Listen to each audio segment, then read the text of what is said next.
Good evening, everyone. I'm Roy Gutman, President of the Baltimore Council on Foreign Affairs. Welcome to council members, welcome to guests, and a special welcome to our speaker, Dr. Corinne Graff. Dr. Graff has a very different topic from our usual discussion of war, famine, mass killings, or political crisis. Tonight, the topic is prevention. Is it possible to head off these worst of all calamities? With the input from humanitarian aid organizations and from experts like Dr. Graff, Congress has actually launched an effort to do just that. It's called the Global Fragility Act. The State Department picked 4 countries in one region that are worst off to try the new approach. And I asked Dr. Graff if she could focus tonight especially on one region, West Africa. I should mention that as for the other 4, there was already a dispute about which country should be chosen.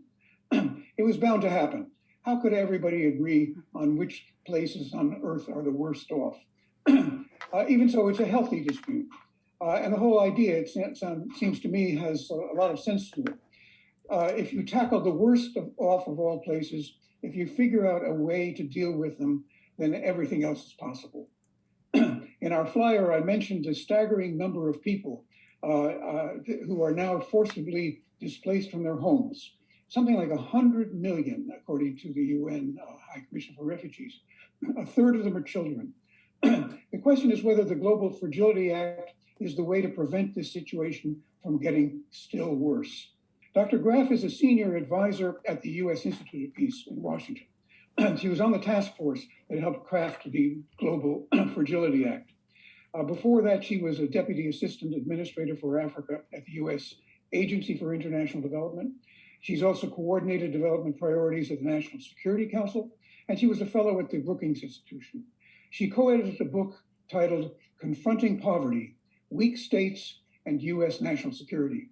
She's a graduate of Smith College and received her doctoral degree from the Swiss Graduate Institute of International and Development Studies. Dr. Graff, the floor is yours. Great. Thank you so much. Good evening, Roy. Good evening, everyone. It's really my pleasure to be here. I have actually been working at USIP for a few years now, both on the formulation of the legislation, the Global Fragility Act, behind the scenes, very much behind the scenes, as well since its passage in 2019 on its implementation by the executive branch. So I did work as a staffer on the USIP Task Force on Extremism in Fragile States, which produced a report that helped inform the Global Fragility Act. So that is the perspective that I've had, that I've been very privileged to have over the past few years and have very, very much enjoyed. So I was going to start this presentation by asking how many of you had heard of the Global Fragility Act? And among those who had heard of it, how many of you know what's in it and what the policy states? But I'm not sure that you're able to communicate with me. If you are able to raise your hand, if you feel that you're familiar with the Global Fragility Act, okay, I am seeing hands come up. Let me know. I would be very curious to know how many of you have either heard of the legislation or followed it. And some hands are coming up. Captain, I'm seeing yours as well, but few. And that's not surprising because I think the legislation signals a very subtle shift in U.S. policy and in development and diplomacy. But frankly, there's not a lot of money involved behind this initiative.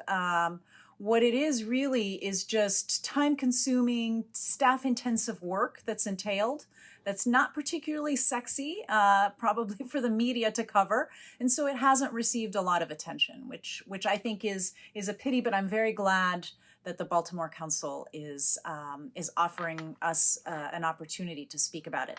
So I'm going to share my screen. I have a PowerPoint presentation. If you'll give me a minute. Hopefully that should come up quite quickly. There it is. Roy, are you able to see the presentation? Yes. Okay, yeah, great. yeah. Great. So the Global Fragility Act passed in 2019, and it is the first time that the U.S. government has a law focused on mitigating the risks of conflict. and engaging preventively to address conflicts drivers.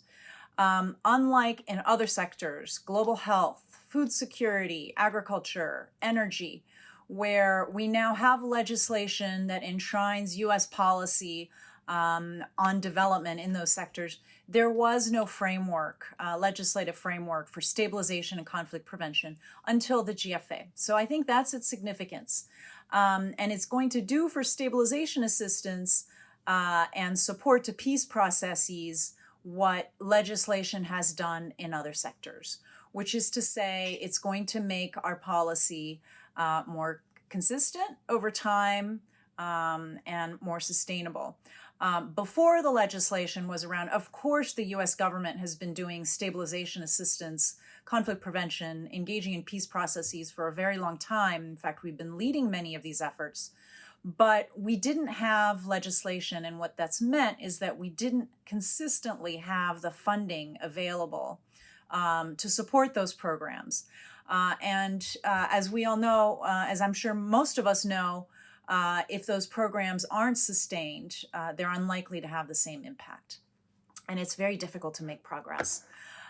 So how did the legislation come about? The political consensus around the need for prevention and getting ahead of these crises, as Roy said, arose for several reasons. One, I think, a reason that became apparent long before the military withdrawal from Afghanistan is that there's a recognition now on the Hill that reactive, kinetic approaches to security crises around the world simply don't work.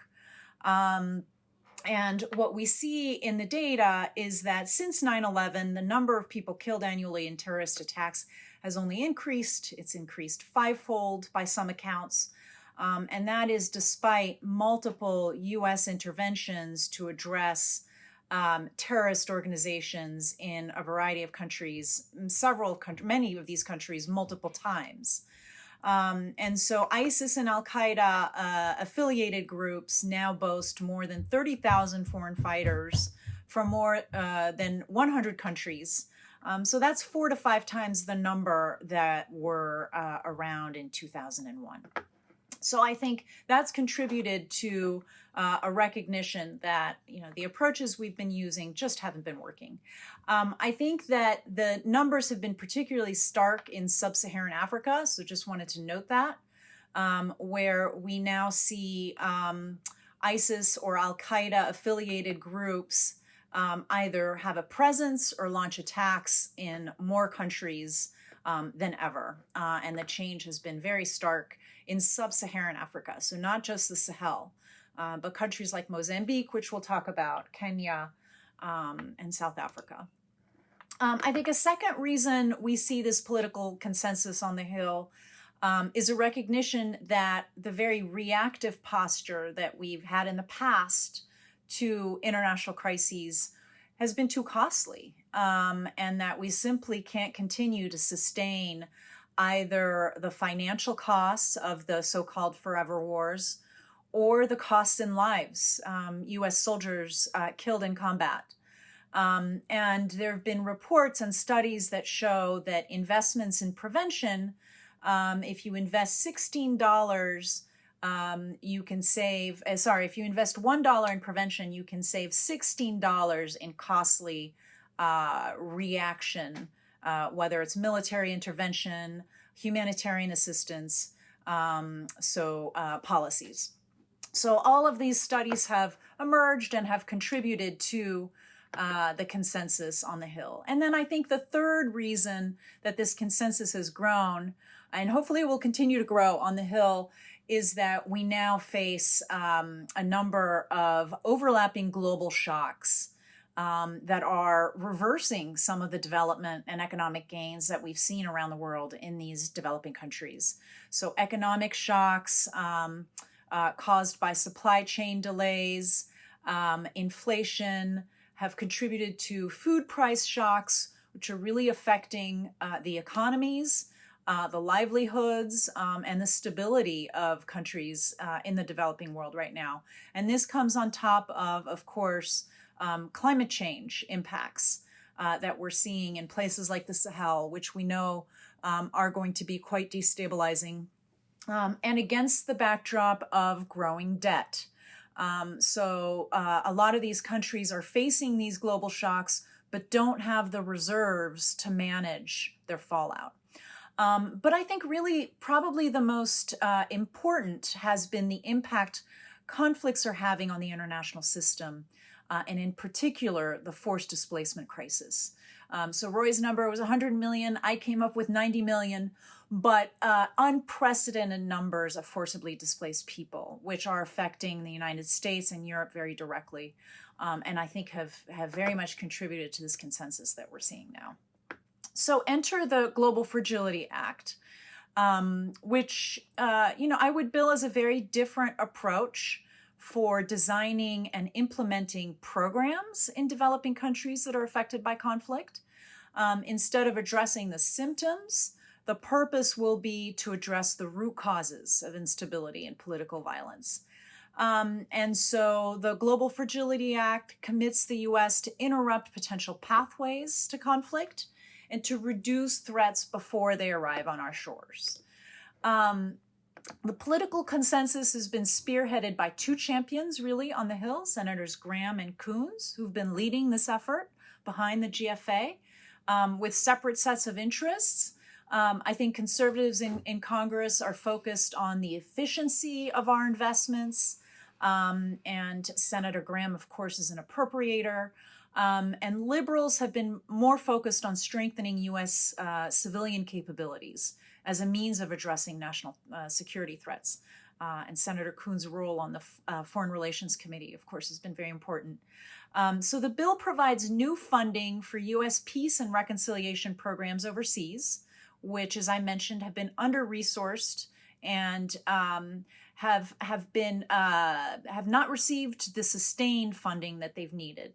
So the bill dedicates $1.1 billion over the next 5 years for conflict prevention and peace building in countries at risk of violence and conflict. And it also requires the U.S. to mobilize other international partners, the Europeans, the UN, and regional organizations to get behind this cause of acting more preventively. So what does the new approach consist of? What makes it different? So it represents a commitment at the highest levels of our government to apply many of the important lessons we've learned from our involvement in conflicts in Afghanistan, in Iraq. The legislation builds quite directly on the reports of the Special Inspector General for Afghanistan Reconstruction, whose summary report released recently gave a good overview of what went wrong in Afghanistan. And several lessons in particular, I think, are reflected in the GFA. One is that the U.S. government has tended to underestimate the amount of time required for reconstruction and stabilization, and so created unrealistic timelines and expectations. In some cases, prioritizing spending too quickly, which contributed to problems of corruption and came back to bite us down the line. Second, many of the institutions and infrastructure projects that we invested in were not sustainable. Our approach was too transactional. Third, the U.S. government struggled to develop and implement a coherent strategy. We've heard a lot about this, and this is really at the core of the GFA. But what we saw in Afghanistan were often siloed engagements by Department of Defense, State, USA Treasury, not enough coordination between those agencies.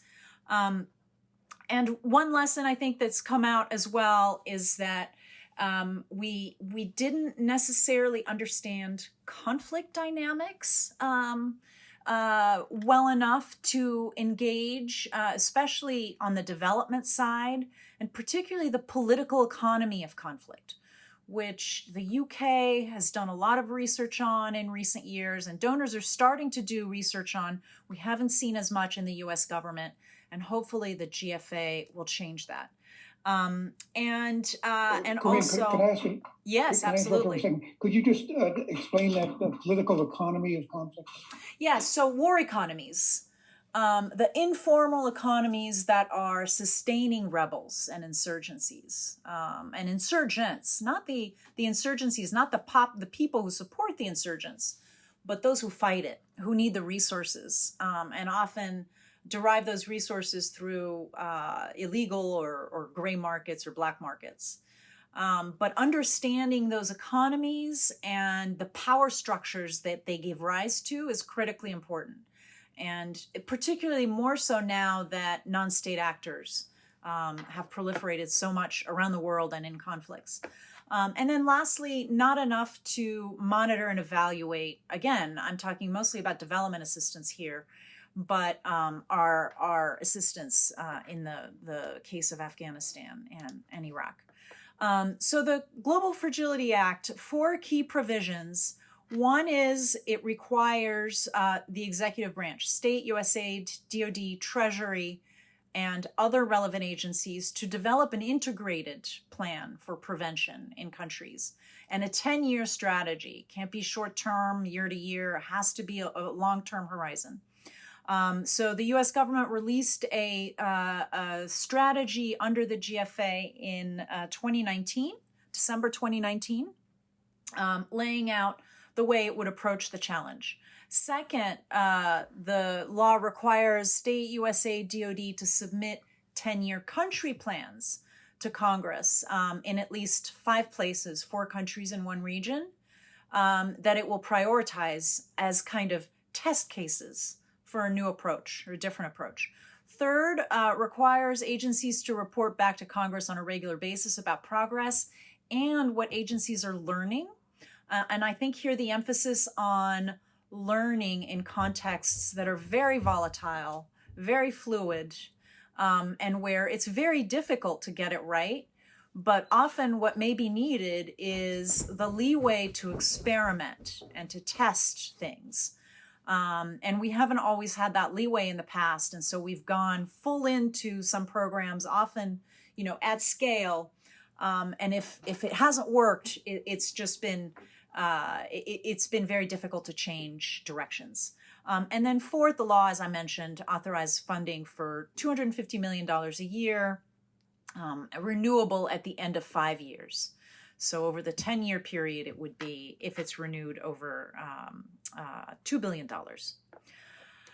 So the emphasis, I think, in Congress is really on that interagency coordination, departments and agencies working closer together. So far, what we've seen over the past year and a half is a lot of joint planning, which I think is a really good sign. We'll also need to see if that coordination happens at posts in our embassies. I think the GFA is also different in the sense that it requires, it encourages agencies to work very closely with our international partners, all across the cycle, the policy cycle, from planning to developing the policy to implementing it. So it is, of course, something that we did in places like Iraq and Afghanistan, but it's not always what we do in smaller countries that are affected by conflict now in so many places. I think it's also different in the sense that it's focused on experimentation and learning. And again, want to come back to this. I think everyone recognizes how difficult this is. And so the criticisms that I went through are not fair in the sense that this is so difficult. But perhaps a better approach is to acknowledge the difficulty and to focus on experimenting and learning in difficult contexts where no 2 contexts are the same. And there are no cookie cutter approaches. So that's a part of the legislation. And I think the bottom line is that it's less about funding. It's not a whole lot of funding. And it's more about how we're spending our tax dollars, with a greater focus on the context, on working more closely with local actors, and being more inclusive in our approaches at that local level. Integrating our capabilities. Diplomacy and development aren't always well integrated. And then, of course, there's security assistance. And then having the flexibility and the adaptiveness that we need. And the GFA does provide almost complete flexibility to choose programs across sectors. It could be an agricultural program. It could be a program to support the Ministry of Finance. But that flexibility is really important in these fluid environments. So where in the world is this new approach needed, and where is it going to be applied? We're shifting from the Middle East and Central Asia, where hot crises are already underway, and moving to places like Sub-Saharan Africa, Central America, and Asia. So the four countries are Haiti, Papua New Guinea, Libya, and Mozambique, and the region is coastal West Africa. And the rationale, I think there are several different rationales. One, I think, is clearly geopolitical competition, and a recognition that geopolitical competition is taking place in fragile states around the world. Papua New Guinea, in particular, is at the center of a growing geopolitical contest. And in Africa, we see both China and Russia actively engaged, including in Mozambique and coastal West Africa.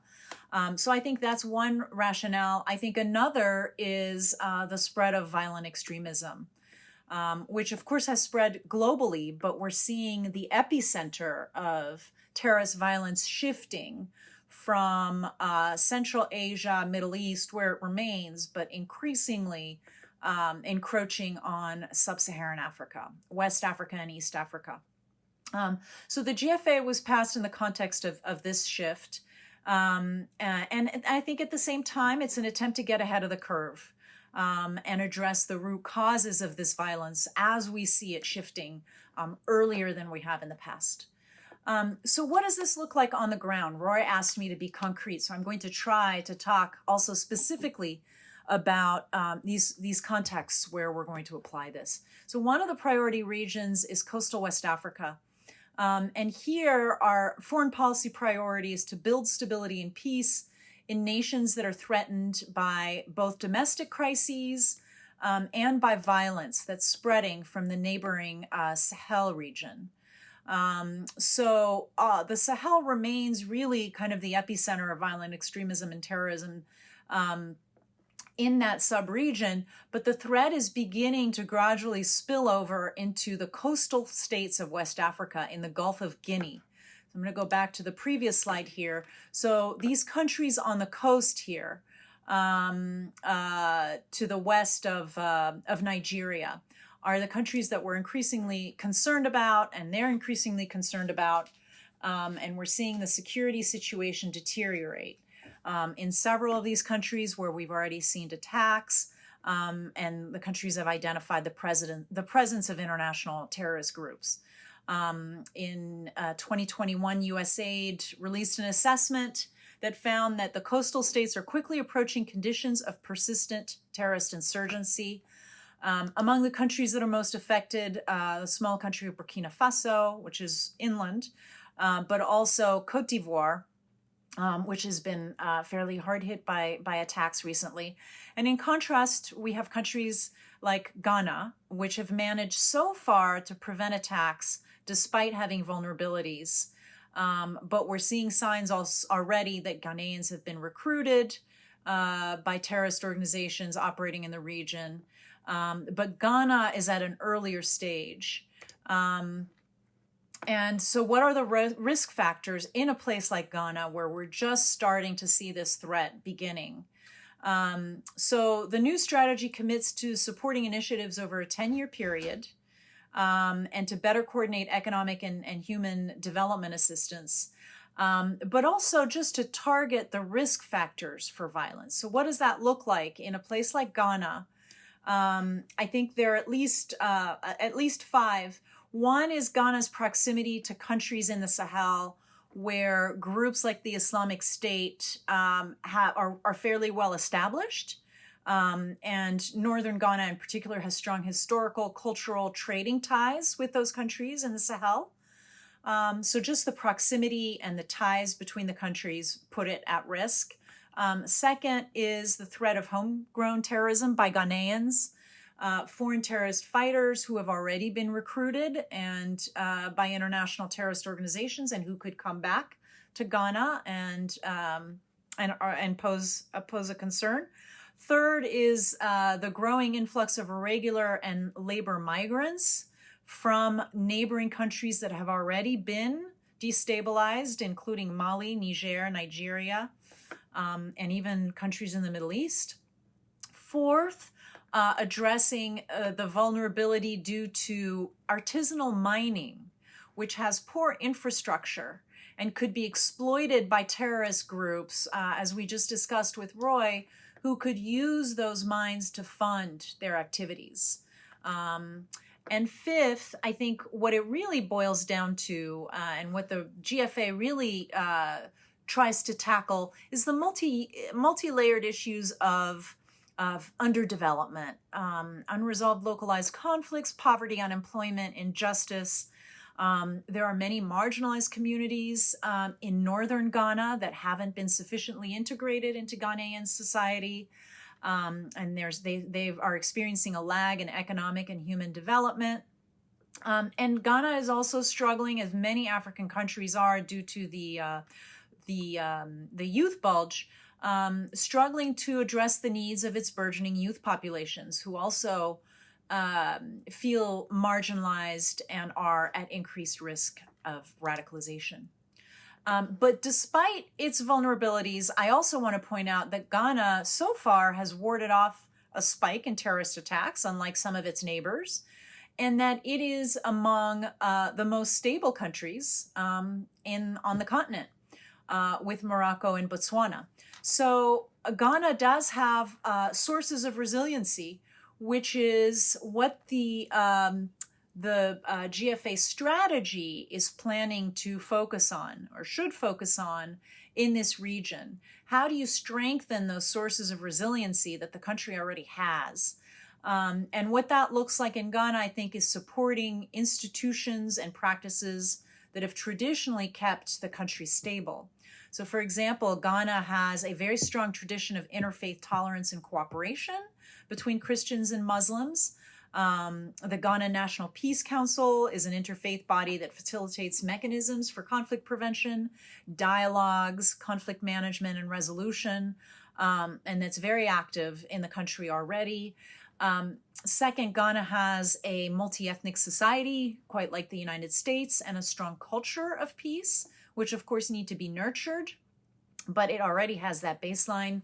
Third, it has an active civil society with thousands of registered civil society organizations that operate across many sectors, and that are an important resource. So that is the focus in coastal West Africa. Those strategies, those 10-year strategies, so for the whole coastal West Africa region in this case, and the other countries, are under development currently. Our ambassadors have the lead on developing those strategies, and they're currently working on those. So we haven't seen them. So what I'm laying out here is, in a way, aspirational, but I imagine that the strategies will focus on these types of issues. So turning to another country, I wanted to add another example, Mozambique, in southern Africa, which is another priority country for this approach. Since 2017, there's been an Islamist insurgency in Mozambique's northern province of Cabo Delgado. It is driven in part by the region's, Cabo Delgado's, political and economic marginalization from the national government, also driven by local corruption, and more recently by the displacement of local communities. And as a result of these vulnerabilities, al-Shabaab gained a foothold in the region and has staged brutal attacks, has seized territory at some points, that have led to a humanitarian disaster currently, with over 1 million people displaced now within Mozambique. It's one of the fastest growing humanitarian crises in the world. So the insurgency was driven at the heart by grievances, among other things, historical marginalization of the region. Cabo Delgado is one of Mozambique's poorest regions, and inequality, and again, youth unemployment and lack of opportunities for youth. There are also human rights abuses in the region and reported corruption among state security forces that contribute to these grievances. In addition, an international move to develop Cabo Delgado's massive natural gas resources, which were discovered in recent years, has further stressed the relationship between communities in this region and the national government, where the communities feel like they just haven't gotten their fair share and don't have a voice in these projects. As of recent months, the situation in Mozambique has started to turn around, in part due to the military intervention by the Southern African Development Community, SADC, and Rwanda, which has succeeded in disrupting militarily the insurgency in this northern part of Mozambique. So security in key areas of Cabo Delgado has somewhat stabilized, but stabilization is really only the first step here. And the recent security gains have to be deepened, and the economic development in this region has to be addressed. Local police forces in this particular region are inadequate, they're under-resourced, and as I've mentioned, the government really lacks the trust of the people, and who continue to see the government and governance as unjust. So all of these issues really need to be addressed in short order, because the military gains otherwise aren't going to hold. So additional priorities that we see right now for Mozambique are to develop and professionalize the local security forces.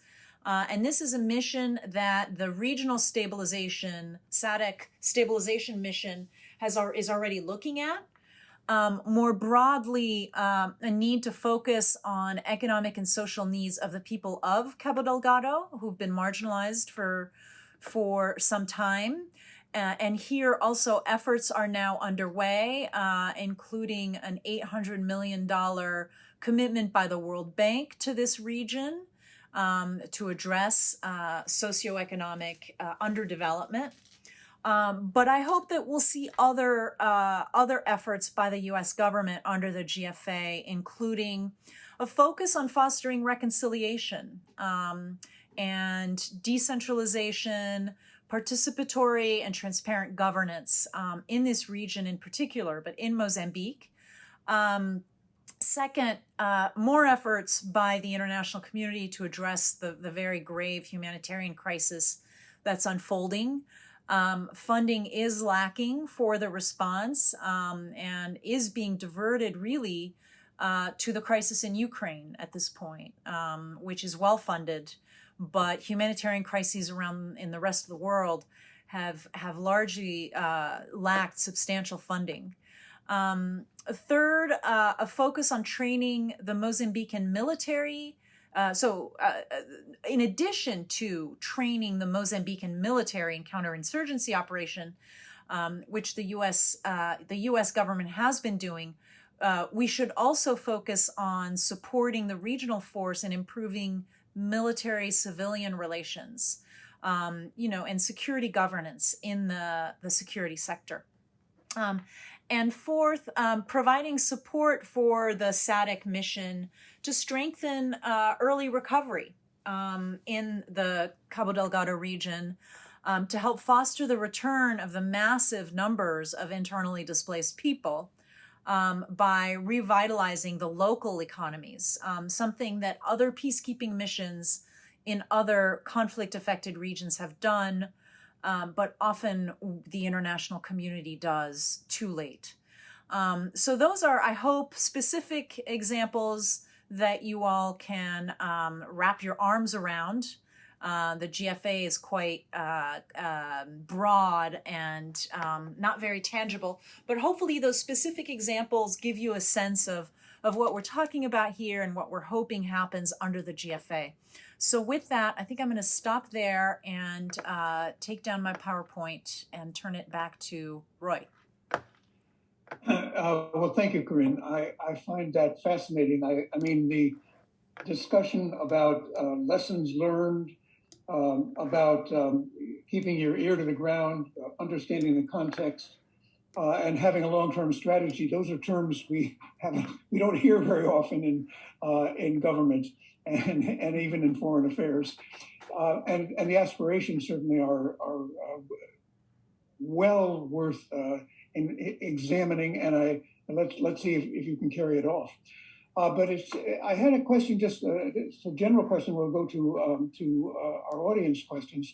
We're talking here about some of the worst off places on earth. Now, Ghana is definitely not, but some of the other West African countries certainly are. Places that are about to implode and that are already suffering or but might be on the verge of worse. What was the process by which the five or the four countries and the region were chosen? What was that process? So there was an interagency process, and that was created. It was actually a fairly long process. It took over a year, where agencies discussed basically what their priorities were. So again, I think the three Ds, state, DoD, and USAID, probably had the largest voice in that process. But there was an interagency process led by the National Security Council that resulted in that list. And there are very specific criteria listed in the legislation, which is a bit unusual, but for selecting countries, things like relevance to U.S. national security, conflict trends, but an effort to make the selection process more objective. So focusing on, what was the record of these countries in terms of, whether or not we have partners there, that kind of thing. Now, of course, not all of these criteria were applied equally in every place and for every country, but there were very objective criteria, which is unusual in a national security discussion of this type, so to say. So yes, an interagency process, and I think an effort to abide by some really objective criteria for selecting where we would engage. Are those discussions available to the public to review and to read up on and to understand? Because that alone might be a whole education in itself. Yeah, so I know that there has been some, and I know, Roy, you circulated a really impressive kind of bibliography ahead of this meeting.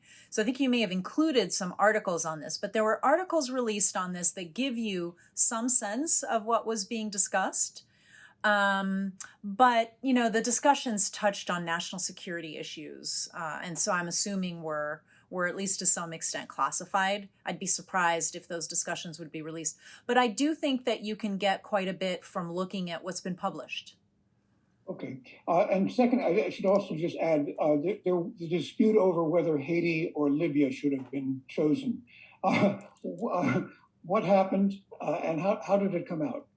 So it has been resolved. So all five of those countries are moving forward, and with funding also from that's authorized under the legislation, because that was the issue, whether funding that's authorized under this legislation, which is a new fund, which, as I mentioned, is quite flexible, whether it would be authorized, the agencies would be authorized to spend it in Libya and Haiti. And yes, the issue was resolved, and I think the issue turned around whether there were sufficient partners for the U.S. government in those places. But, the fact is that the legislation touches both on stabilization countries as well as prevention countries, and acknowledges that we're going to need to apply this approach to countries that are already in conflict. We don't have the luxury of only being able to engaging in countries that are not unstable. And so I think to the extent that countries are already unstable, of course, it's going to be more difficult to find partners. And all of this is going to be more difficult. And so I think there was, in the end, a recognition among all involved that Libya and Haiti were important to include, even if the challenges were were significant compared to the other selected countries. Well, I have several questions here from one of our members, Arnold Sherman, and let me just put them to you as a list, and you can take them in whatever order you'd like. One is, are there case studies of prevention and intervention strategies that provide a database for lessons learned that is available for public research? In other words, how can the public learn about these prevention strategies? What works, what doesn't work? Where is it written up? He also wants to know about lessons learned for exit strategies before intervention. Of course, here we're talking about entry strategies rather than exit strategies, but you have to have one, obviously, if places go bad. Is there research money available for academic research on conflict resolution programs? Let me leave it at that because those are all interesting questions. And you know, it brings up the broader question. We may have students, I think we have students in the audience tonight and also some professors from local colleges and universities. It's just a question about whether, how can they follow this closely? How can they learn from it? What could students do to prepare themselves to be involved if they want to in programs in these worst off places to try to make things better? I think a lot of students are quite idealistic, and rightly so, and would like to get involved. And then Arnold's questions really go more to the scholarly level. Well, thank you for those. I will try to go through them in order. So in terms of what works just generally for stabilization, conflict prevention, what strategies work, and what's out there, what do we know? Are there compendia of lessons learned? So I do think that there is a growing consensus in academia about the kinds of things that work and the kinds of things that don't work, that are captured in books like Severino Tesser's book, or Susanna Campbell, or Chris Blattman's most recent book this year about what we know about war and solutions and approaches to it, conflict. So I think you'll find in the literature that there is a growing consensus. So that's the first thing I'll say. Second, I think the GFA contains a learning agenda for the U.S. government, which is quite challenging because it's supposed to be an interagency learning agenda. But there is an opportunity here for the U.S. to catalog its own lessons learned and to keep a record and to build on them and institutionalize that.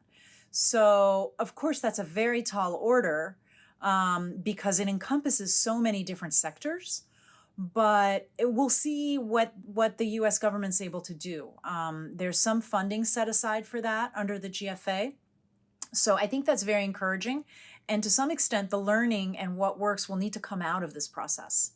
So hopefully it's informing it, but hopefully it'll also come out of it.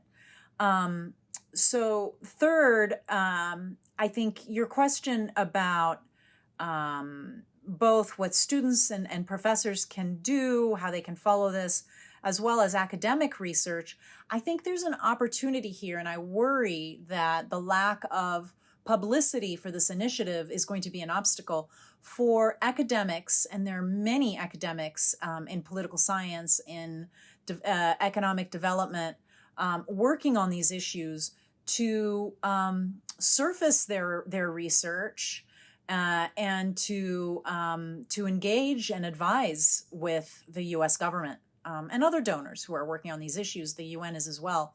So I think there's a big opportunity there. I'm just not sure that there's enough awareness of the opportunity. And I will also say, I don't think there's a habit of collaboration with researchers and academics from within the USG the way that there is in other sectors. So for stabilization and conflict prevention, we have a very strong habit of collaboration, more than a habit. We have partnerships and institutionalized collaborations in technical sectors, whether it's agriculture, whether it's food security, whether it's global health, where the U.S. government very much relies on research by academics and their strong partnerships there. We don't see that as much in this sector. And I hope that that's something, stronger partnerships between academics and research institutions and the U.S. government. I hope that that's something we see come out of this. But that's really a calling to both U.S. government officials who need to initiate these partnerships, as well as academics who I think need to do more to engage with U.S. policy. Because it's one thing to criticize what's happened in Afghanistan and Iraq, but then when, there's also an opportunity to advise on how we should do things differently. And how do we do that? And that's a much harder question in a way than the criticism. So I really hope that somehow academics hear of this and will take up the opportunity. I think, this is not pie in the sky. The UK does this much better than we do.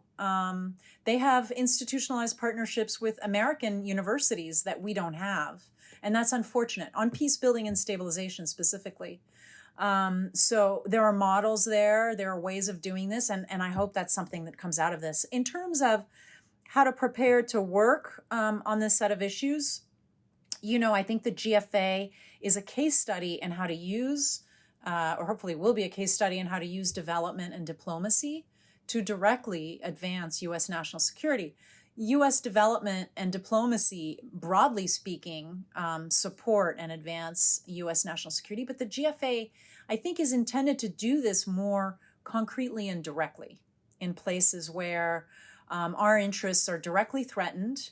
And it's not just about economic development, which we know helps to insulate countries from instability, but it's about addressing conflict dynamics, that are happening in real time, and where, providing global health assistance and humanitarian assistance is simply not enough in many cases to avert conflict.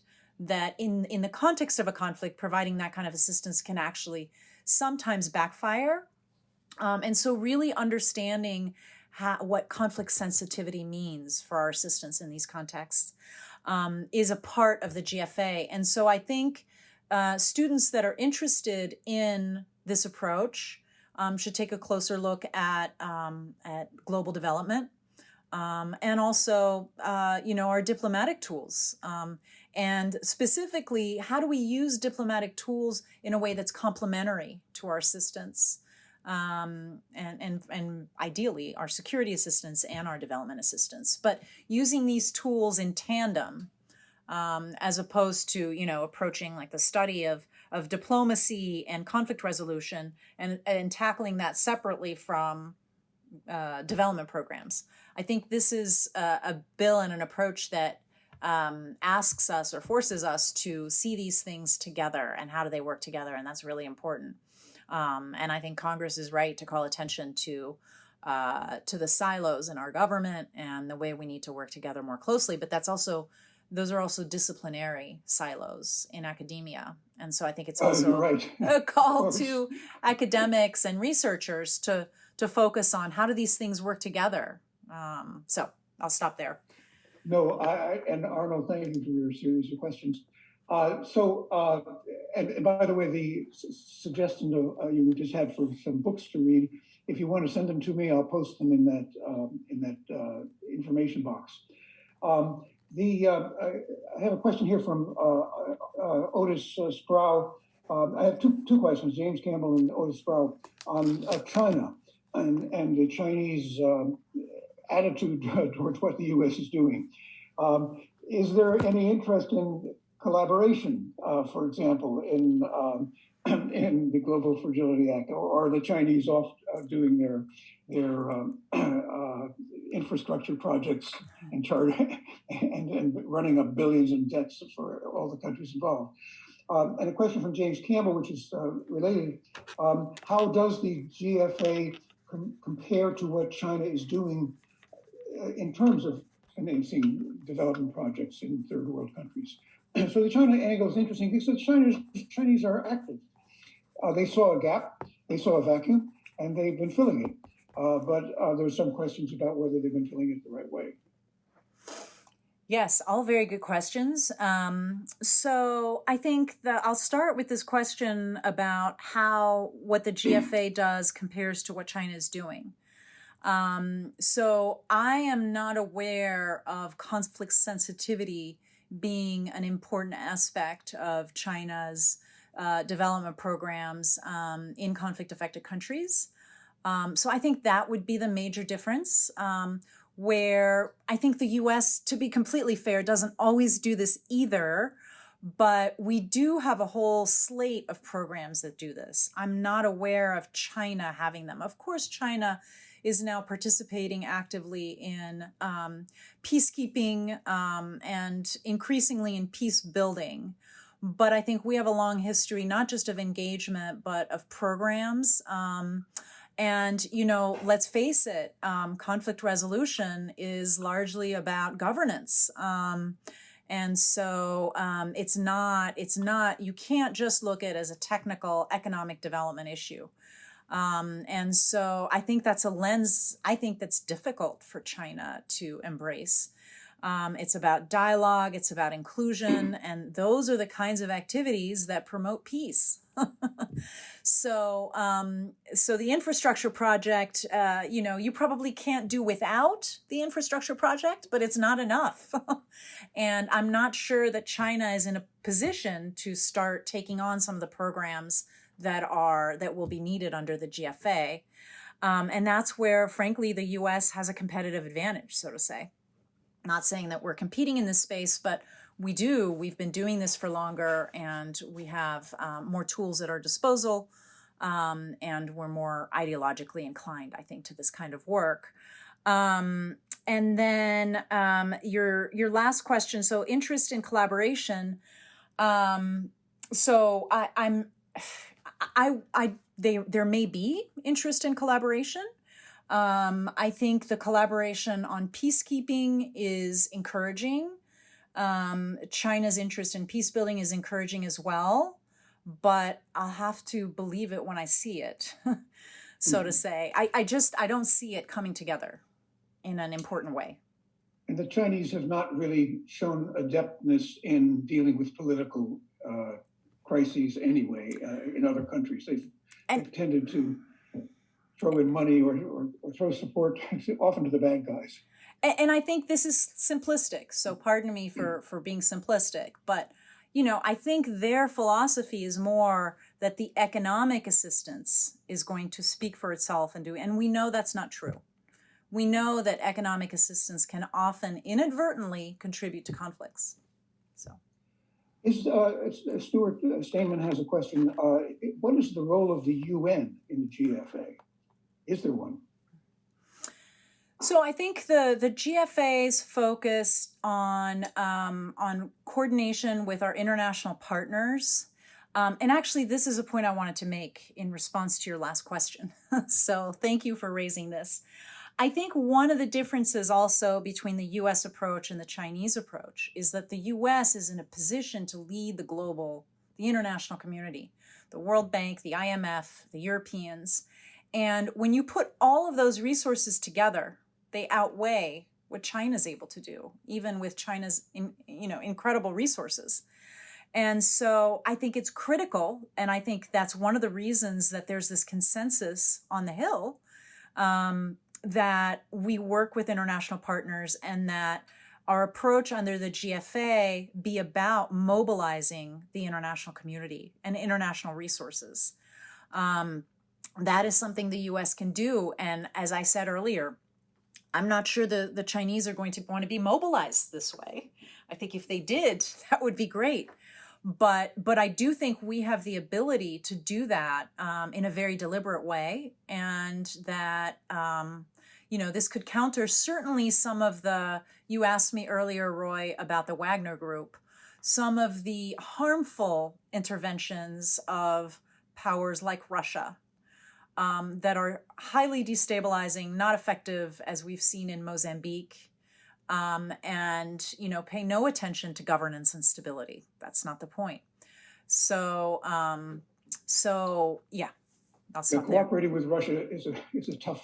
Well, no, so act I'm not these days. suggesting cooperating with Russia. Yeah, no, I'm suggesting building coalitions that can help to counter those destabilizing investments and engagements, interventions. So I have a question here from Zeb Newsom, which is about it's sort of technical, bureaucratic, but it's pretty important. How are the decisions on funding made? You said there's complete flexibility to choose across the sectors and what tools to apply. But what are these how do these activities look in the different countries? They're not, some things that are well intended are not well received. And will money be given to local partners and international partners? All good questions, and I think to a large extent remain to be seen. But I do get the sense that our ambassadors have a strong voice, and that's partly what I meant by flexibility, which is that in a lot of cases, our ambassadors have earmarked funds that they spend on specific priorities, but they don't really have a lot of decision-making power over how funds are transferred from one account to another. I think the GFA provides funding, not excessive amounts of funding, but some funding that the ambassador can shape and direct, and also, importantly, pivot if we seem to not be going in the right direction, or if for some reason we're not seeing results from what we're doing. So I think that is key. I think the missions and our ambassadors who are working with interagency teams. So I think the other aspect of this is that the funding will be spent in a way that has greater transparency across the interagency, which I think some agencies may not like, to be completely fair, but at the same time will help, I think, with the coordination. So it's difficult because agencies don't like to let go of their funding. So this is challenging, but it's not that much money, so there probably won't be a lot of bureaucratic fights over this. But I think the fact that there are all these discussions around how this is spent will give visibility across the interagency on what's being done, which is helpful. One of the points you've been stressing is the role of the ambassador. And I have to just say, from my own experience of observing foreign policy around the world, that putting the decisions into one person's hands and making him or her responsible, it seems to me like is intuitively a very good idea.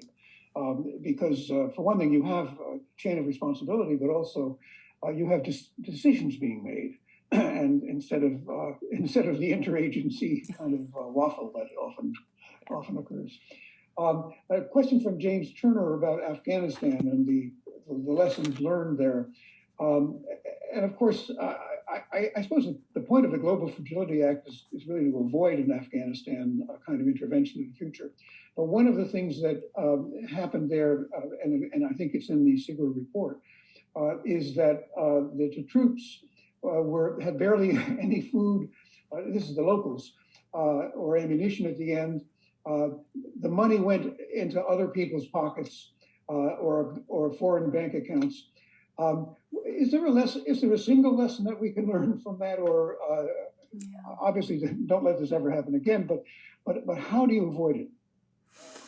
I mean, I think that's really tricky, but I think what we were talking about earlier, the political economy of conflict and having a better understanding of that explicitly. And I'm not aware that that's something that our agencies who are providing information to policymakers are specifically focused on.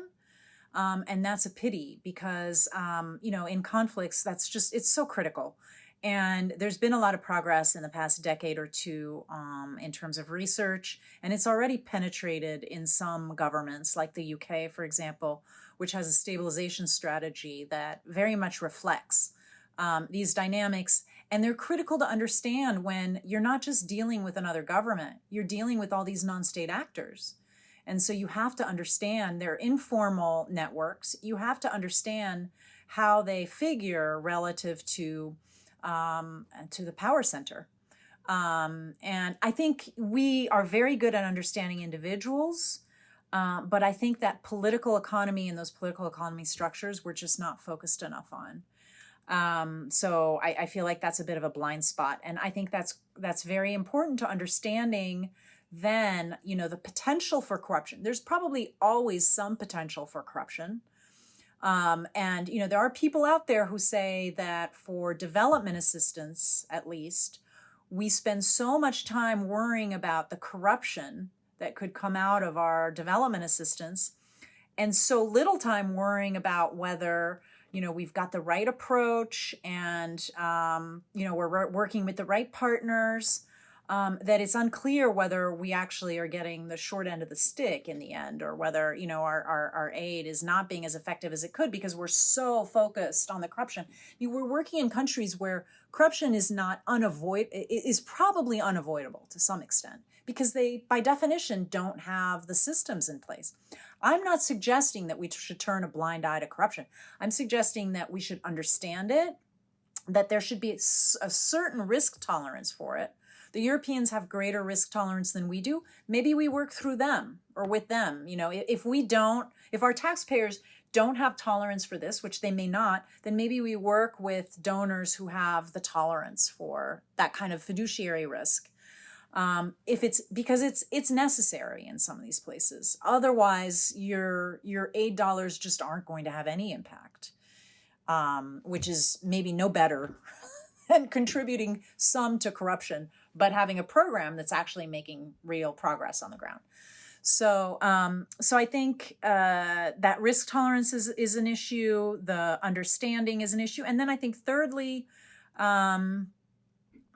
making a deliberate decision to focus on governance across sectors. And this comes back to the question about understanding the political economy of conflict, because those power centers aren't always in the executive branch. They could be dispersed across branches. Many tend to be in the military. And so understanding those power structures, and what sustains them, which often is financing, so in many cases aid, at least you're going in eyes wide open with your security assistance. I think we're going in with our security assistance in places where we have to because there's a security threat, but we're not doing the analysis. We just decide that we have to. I would prefer that we would do the analysis and then decide that we've got to accept the risk. But I don't think we're doing the analysis, and that's the problem for reducing the likelihood of corruption, including in the security sector. Well, the task is certainly not easy. Right. So we don't have much time left. I have a lot more questions, but let's just do the final two. This is one from Chip Graber, who is a member of our board of trustees, who asks, there are a lot of players that you're naming who are involved in the decisions and in the planning. In the U.S. alone, State Department, AID, and the Department of Defense. And then they're also working in countries with a lot of local players. Who actually makes the decisions in this? Who directs things? And maybe the answer is the ambassador, but maybe you have a better answer. No, that's a very good question. So the initiative on the executive side is led by the president. And the day-to-day, maybe not day-to-day, but the regular cycle of decisions that are being made now about things like funding and, what the parameters of these strategies should look like are being led by the National Security Council. So it is the White House and the NSC that are leading on this. And there is an interagency policymaking process. As I said at the beginning, I think there's also a lot of collaboration and coordination that's happening between offices that haven't in the past always worked together, in fact, that have been almost in direct conflict. So I think that's really encouraging that we're seeing that collaboration across the interagency. And, what's interesting in the executive branch is that there's a lineage of initiatives starting with the Stabilization Assistance Review, which was released in 2017. And then followed by the Strategic Prevention Review, which I think was in 2019, that was really led by civil servants in the diplomatic corps and USAID staff and pushed at that level. But I think, there's a really interesting legacy here of civil servants taking this on, seeing this as necessary, which is not always true, of course, for congressional legislation.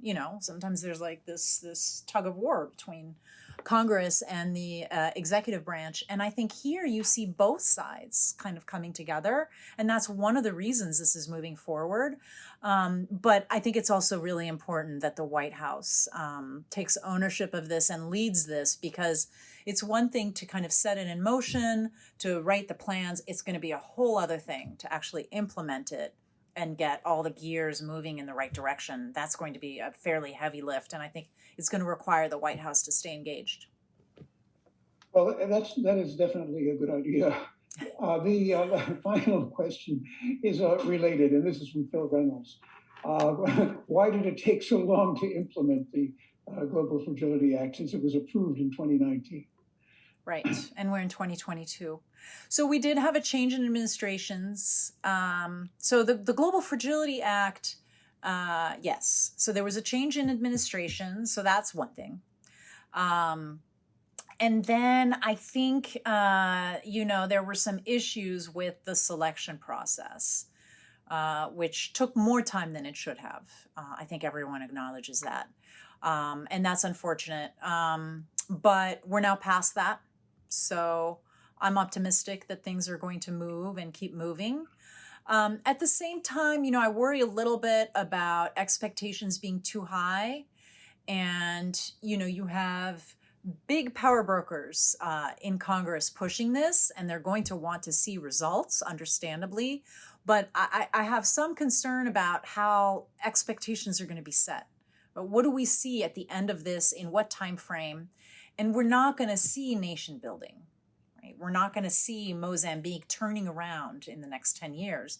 And so how do we set expectations in the way that is realistic, but that's also responsive to what the leaders on the Hill want to see? I think that's going to be difficult, not impossible, but difficult. And of course, you have committees on the Hill, and policy made by committees is always full of compromises. Yes. So you have to deal with that. Well, Corinne, this has really been a great tour of the unknown future of aid programs and of much of foreign policy. And I think it's been extremely helpful, a great introduction. But it's an introduction. I think we all need to read more. And I'm sure we'll be reading more. We'd like to have you back again to discuss this at a later point when we can start to draw some conclusions. Anyway, thank you very much for being here tonight. Thank you very much. I really appreciate the opportunity to be here.